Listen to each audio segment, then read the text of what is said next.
Soalan seterusnya, bila bertembung solat sunat tayyat masjid dan jawab azan, adakah dituntut supaya jawab azan dulu dan lepas tu barulah solat tayyat masjid, atau terus solat tayyat masjid tanpa junggu untuk jawab seruan muazzin?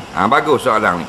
Masuk dalam masjid, nak semayang tayyat masjid, nak orang apa bang? Allahu akbar, Allahu akbar. Adakah kita berdiri dulu untuk jawab azan, lepas tu baru tayyat masjid, atau boleh tayyat masjid dulu? Jawabnya dua-dua boleh. Kan mudah tu.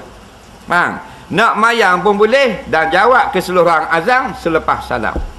Nak tunggu pun boleh sambil jawab azan. Habis mulakan tayyat masjid dengan cara tidak duduk. Faham? Jangan kita berasakan tak boleh. Dua-dua boleh. Kalau kita tak tahu kok pakai diri gitu, sok diri. Benda hukum diri tu. Tak jadi dengar lagi. Dah mau diri, tengok kan diri, ku diri tak. Jangan begitu. Jangan copyright control. Hukumnya dua-dua boleh. Berdiri tak mau duduk lagi, pasal dah duduk tak boleh tayyat masjid dah. Tu yang berdiri. Faham?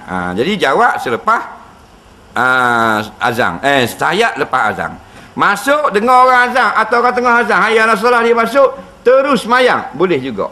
Tak boleh kita kata biadab dan sebagainya. Faham? Hukumnya harus. Dan boleh menghimpunkan sekalian jawapan selepas tayyat masjid. Mana afdal? Yang afdal kata ulama berdiri dulu. Faham tak? Untuk menjawab azan. Bukan masalah makruh, afdal saja. Soalan seterusnya.